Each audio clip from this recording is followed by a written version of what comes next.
हाँ तो सबसे पहले हमारे यहाँ आए भी तमाम दूरदराज से नौटंकी कला देखने वाले शौकीन भाई एवं यहाँ पर उपस्थित सभी सम्मानित प्रिय दर्शक भाई,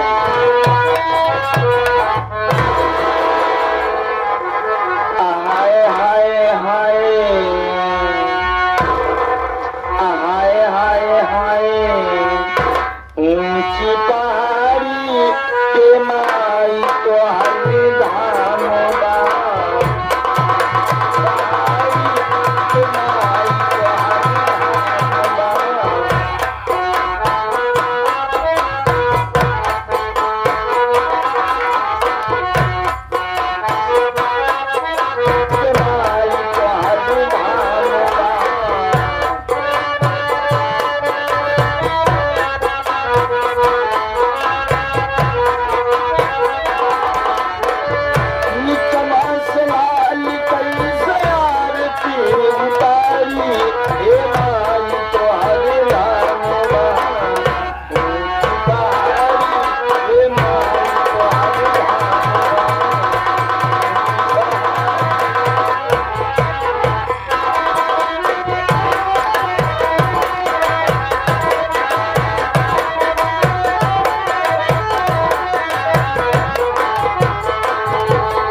से कहता है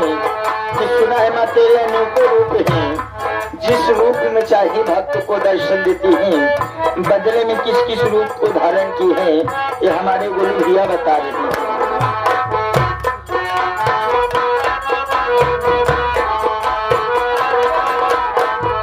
तू ही माई शारदा तू ही माँ भागवती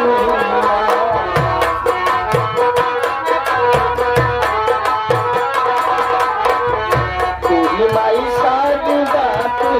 माँ भागवती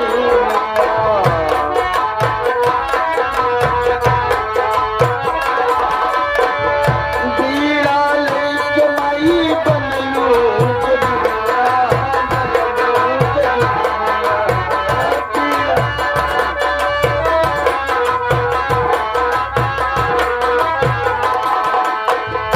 दुर्गा भवानी बनू लेके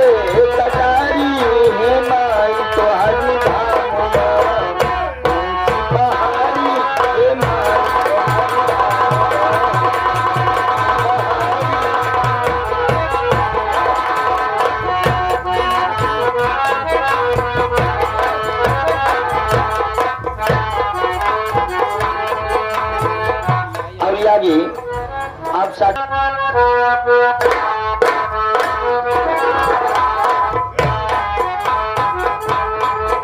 और भक्त माशी कहता है कि माँ तेरे दरबार में जो कोई जाता है खाली हाथ नहीं आता, कुछ न कुछ जरूर पाता है। कहता कैसे है बोलू भैया,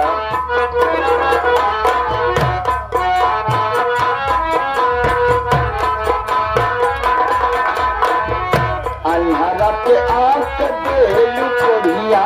के काया,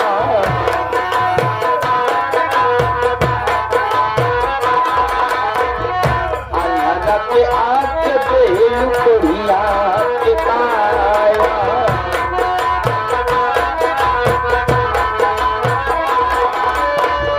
बचन के लाल की हूँ निर्धन के माया, निर्धन के माया, बचन के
वीडियो को लाइक करें, हमारे चैनल को सब्सक्राइब कर बेल आइकन जरूर प्रेस